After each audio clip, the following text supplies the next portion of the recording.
जय माता दी मित्रों। इस वर्ष चैत्र नवरात्रि की आपको हार्दिक शुभकामनाएं। नवरात्रि में जब हम सब जौ का रोपण करते हैं तो जौ किस रंग के होने चाहिए, कितने दिनों में उगने चाहिए, ऐसे बहुत सारा प्रश्न जो हैं हम सभी के मन में रहते हैं। तो मैं इन सभी को आपके मन से आज निकालने वाला हूँ। तो सबसे पहले बता दूं कि YouTube में बहुत तरह की जानकारियाँ डाली गई हैं जिसमें से बहुत सारी जानकारियाँ गलत भी हैं। तो आप हर जानकारी पर भरोसा ना करें। आप कुछ बातों को जो है किसी ज्ञानी आदमी से, किसी जानकार रखने वाले आदमी से पूछा करें, तभी आप जो है उन सब चीज़ों का पालन करें। या आपने उसे सही समझ कर बैठा और जो है आपको कहीं उसका बेनिफिट ना मिल करके कहीं कोई दुष्फल प्राप्त हो जाए, इस तरह की बहुत सारी जानकारियाँ जो हैं YouTube पर डाल दी गई हैं। तो आपको इन सभी जानकारियों से बच करके रहना है।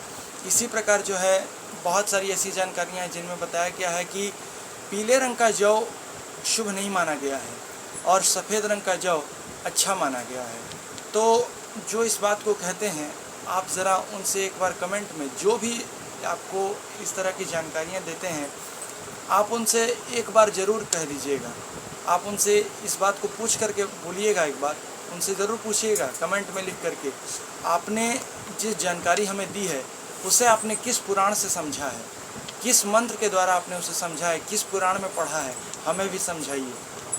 मैं लिख कर दे रहा हूँ, वो समझा पाएंगे या नहीं समझा पाएंगे, वो उनमें से बहुत सारे लोग नहीं समझा पाएंगे, कुछ लोग समझा भी देंगे, लेकिन फिर भी हर किसी की जानकारी आपको नहीं लेनी है। जानकारी अगर आप किसी YouTube से उसे यूज़ करते हैं तो पहले उसे किसी ज्ञानी आदमी से या किसी जानकारी रखने वाले आदमी से पूछ लें।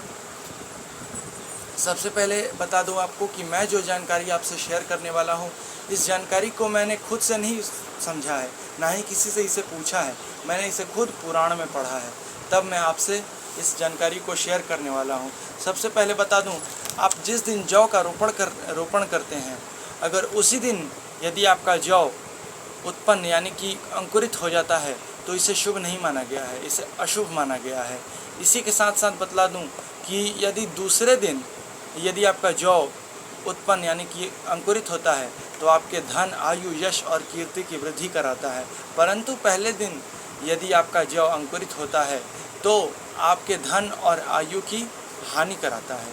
इसके पश्चात मैं बात करूं कि जौ का किस रंग का होना क्या फल देता है।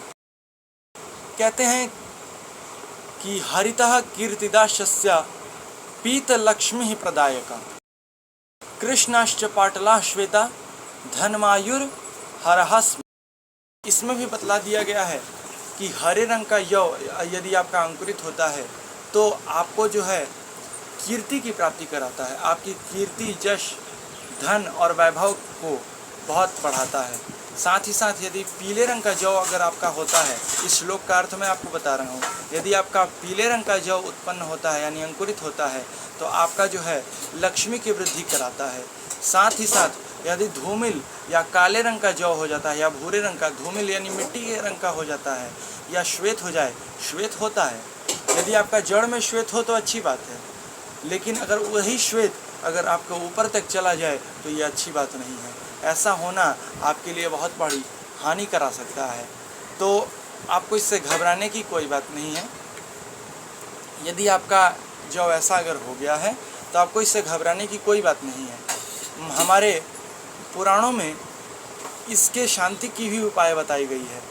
मार्कंडेय पुराण, जिसमें से दुर्गा सप्तशती नामक एक ग्रंथ बनाया गया है, उसी ग्रंथ में से जो मार्कंडेय पुराण है, उसी मार्कंडेय पुराण में जौ की शांति का उपाय बतलाया गया है। यदि आपका अशांत जौ उगता है तो आप उसकी शांति के लिए ये उपाय को कर सकते हैं।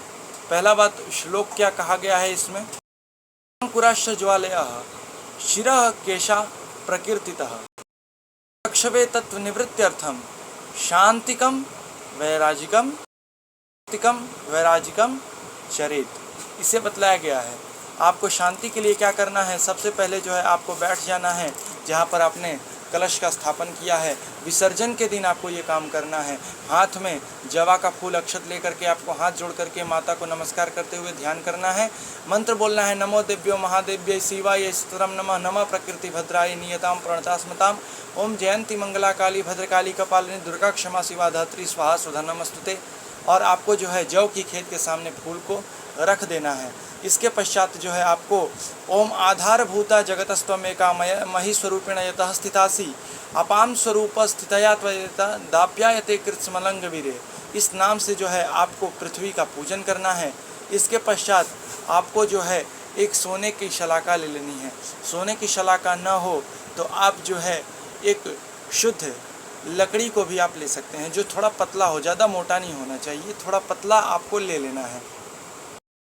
लकड़ी या शलाका को लेने के बाद आपको क्या करना है, मंत्र बोलते हुए उस जौ की खेती का खनन करना है। आपको मंत्र बोलना है, दीर्घायुस्त ओखदे खनिता यस्मे च खनाम्यहम अतो त्वं दीर्घायु भूर्तवा शतवल्सा विरोहतात् येन त्वां खनयेद ब्रह्मा येन त्वा खनिष्यसि तेन त्वां प्रतिग्रहमसि आगच्छ त्वं परमेश्वरी मावो रिखतः खनिता यस्मै चाहम खनामि वह द्विपाच्चतुष्पदास्माकं सर्वमस्त्वनातरुं। ओम यम नमः श्वेत यवांकुर यम हम हुम हिम हुम जुम सह स्वाहा। यह मंत्र बोलते हुए आपको जौ की खेती का खनन करते हुए उसे जो है आपको धीरे धीरे निकालना है। इस बात का ध्यान रखना है कि उसमें से एक भी जौ उस मिट्टी में से उखड़े नहीं। साथ ही साथ इसके पश्चात किसी पात्र या वस्त्र पर उसे स्थापित आपको कर देना है। इसके पश्चात आपको उसे स्थापित करते हुए मंत्र बोलना है, त्वामुपदायस्तो यखदे त्वं वृक्षा उपस्तस्यः उपस्थिरस्तु सोऽस्माकं ओस्माम अभिदासति। इस मंत्र को बोलने के पश्चात जो है आपको हवन थोड़ी सी करनी होगी, जिससे आपका जो है ये यव शांत हो। मंत्र है आपका, ओम जात वेद से सुनावाम सोमरात यत्ते निदहाति वेदः स्वाहा सनः परखदति दुर्गाणि वेशवाना वेव सिंधु दुरात्यग्नि। ओम दुर्गायै स्वाहा। ओम जयंती मंगला काली भद्रकाली कपालिनी दुर्गा क्षमा शिवा धात्री स्वाहा सुधा नमस्तुते। ओम दुर्गायै स्वाहा। ओम नमो देव्यो महादेव्यै शिवायै स्तोत्रम नमः, नमः प्रकृति भद्रायै नियताम प्रणतास्मताम, ओम दुर्गायै स्वाहा। इस प्रकार जो है आपको कुछ मंत्रों को बोलते हुए हवन को करना है। इसके पश्चात जो है आपको कलश का विसर्जन करना है। आपका मंत्र वो रहेगा, आपको इस मंत्र से करना है, ओम समुद्रम गक्ष स्वाहा स्वाहा अंतरिक्ष गक्ष स्वाहा देवगुं सवितारंगक्ष स्वाहा मित्र वैरुणश्च गक्ष स्वाहा। इस मंत्र से जो है आपको वरुण देवता यानी कलश का विसर्जन कर देना है। इसके पश्चात जौ की खेती में से आपको 11 अंकुरित अच्छे तरीके से खूब लंबे और सुंदर दिखने वाले 11 जवों को ले लेना है और उसे ले करके मैं जहाँ जहाँ बता रहा हूँ वहाँ वहाँ आपको उसे ग्रहण करना है। एक को आपको अपने दाहिने भुजा में ग्रहण करना है और दूसरे को आपको कंठ में ग्रहण करना है। इसे करने से आपको किसी भी प्रकार का विष दोष या किसी भी प्रकार की भूत बाधा या आपके घर में किसी भी प्रकार की यदि कोई दोष होगा तो आपको उससे मुक्ति मिल जाएगी। इसके पश्चात जो है आपको हाथ जोड़ करके माता को नमस्कार करना है और उनसे प्रार्थना करना है कि हमारा जो ये जो इस तरह का हुआ है हमें क्षमा करें।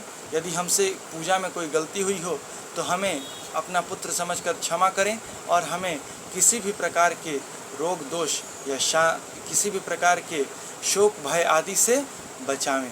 माता सबकी माता होती हैं। कहते हैं कि पुत्र भले कुपुत्र हो सकता है पर माता कभी कुमाता नहीं होती है। माता अपने पुत्रों को कभी भी संकट में नहीं देख सकती है। यदि आप माता को अच्छे तरीके से मनाते हैं तो माता अवश्य प्रसन्न होती हैं। इसी के साथ मैं पंडित मोहित दुबे आपसे जो है इस वीडियो को यहीं पर संपन्न करता हूँ और आपसे विदा लेता हूँ। फिर हम मिलेंगे इसी प्रकार के किसी नए जानकारी के साथ। तब तक के लिए नमस्कार।